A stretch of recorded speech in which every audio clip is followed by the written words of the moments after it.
welcome to Choreographer Talk. My name is Jane D'Angelo. I'm the Executive Director of OhioDance and producer of the OhioDance Festival. Today, our choreographer is Joshua Manculich. Joshua founded Whirlwind Dance based in Columbus, Ohio. He received a Princess Grace Award for choreography and was commissioned by companies such as DanceWorks Chicago and Wim Wim. He works at a local private practice as a psychotherapist and is the co-founder of the Well Center for Movement located in Marion Village.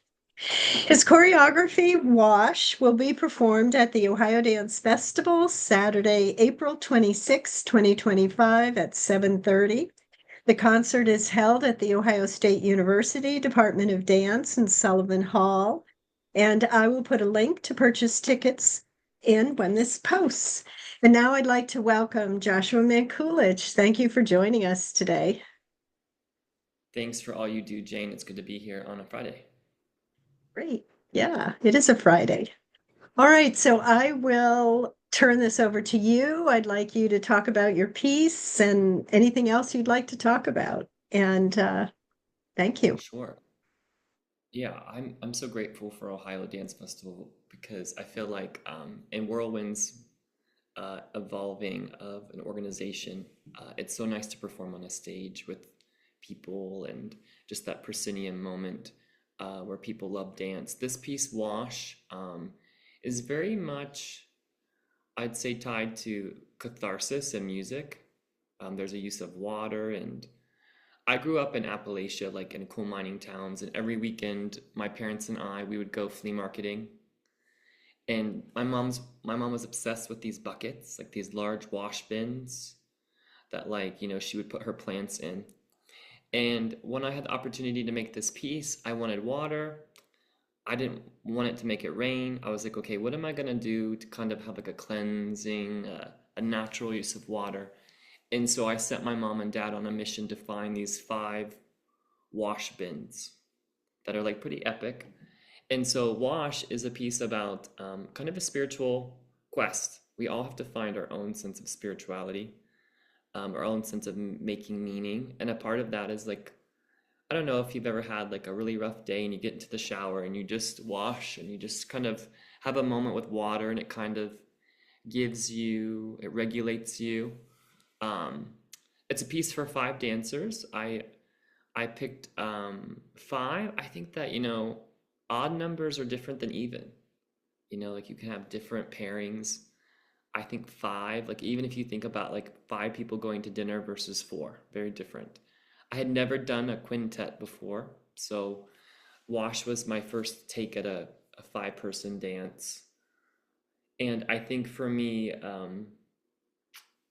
the music is in 2 parts. There is an Ezio Bozo piece and then the Mark Isham piece. And they both swell in their own way. They have like their own ride. And I really think a job of a choreographer is to create an environment with the water, right? Like that's what I see when I hear the music.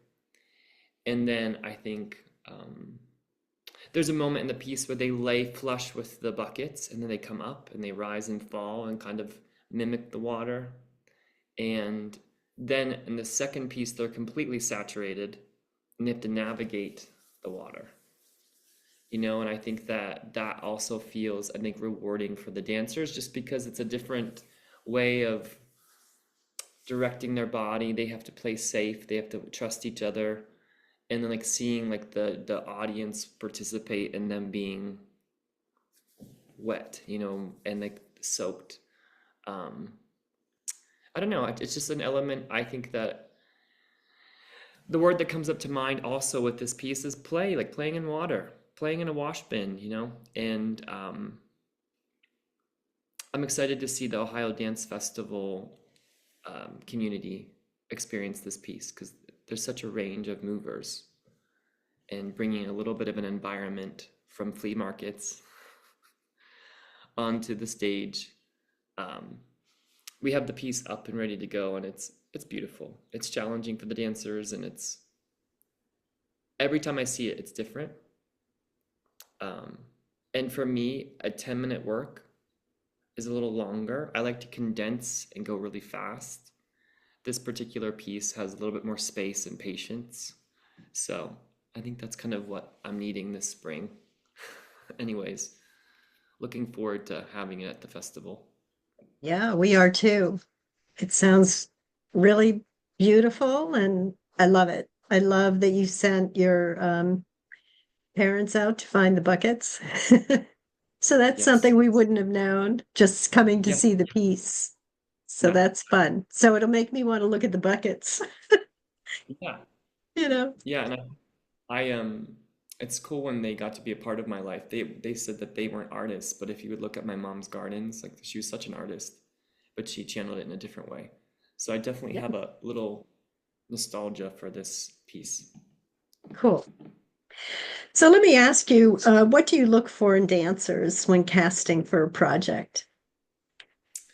Okay, I was thinking about this. What a great question. I'm gonna give like a three C's. I kind of prepped for this question in my mind.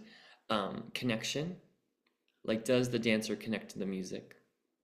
Like when I see them like listening and like interpreting context, like sometimes there's lifts or things I want to play with or just support. So like who complements who emotionally, physically, um, and then like who's making choices that I wouldn't. Like I think a big part of a choreographer is like, oh my gosh, I wouldn't have done that. You did that. And so I'm going to kind of let you roll with that. Especially with a quintet. And the piece is the nature of the piece, or anytime I choreograph, I think of an arc, like a beginning, middle, and end, right? And I think that dancers being able to just stand there and up, oops, I got a kitty. Just being able to stand there and like hold your attention with their focus. I think so. Like the gaze, the use of eyes is huge for me for casting. Um, Being able to go somewhere emotionally in their own way. Like I kind of told them what the piece meant to me, but like I really like seeing where they go with it in their own way. And partnering, I think having a strong partnering background is important, so like being able to take care of their bodies, warm up their bodies, rehearse lifts, looking for that proactive dancer that like will go over the different grips. There's a lot of ballet, a lot of classical ballet grips in this piece. I took a Balanchine Foresight class with Melanie Bales and Nora Zigniga-Shaw from OSU, and I remember watching a lot of ballet and doing a lot of grips that were like, I don't know, more classical. So I'd say that this piece has a lot of physics in it, a lot of momentum and trust. And I know I answered this kind of earlier in the interview about like with the piece, but like the second duet, they're totally soaked in water. So like they're having a lot, they have to have a lot of stamina and a lot of trust in each other. I don't know if I would have explored this piece earlier in Whirlwind's like evolution. I don't think we were ready for it. I think we kind of needed to work up to it stamina wise. And the dancers take ballet with Maria Glinchmer every Thursday. So like she's definitely helping them like kind of get ready for like that work. Does it make sense?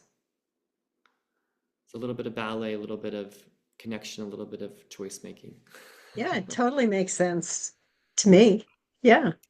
And it sounds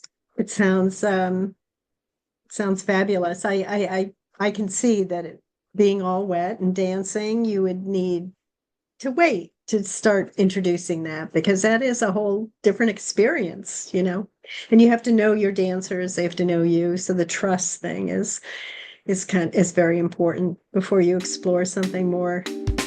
Well, thank you so much for joining us today. It was a pleasure talking to you, and it's interesting and always wonderful to talk to you. And we look forward to seeing your wonderful piece. Thank you.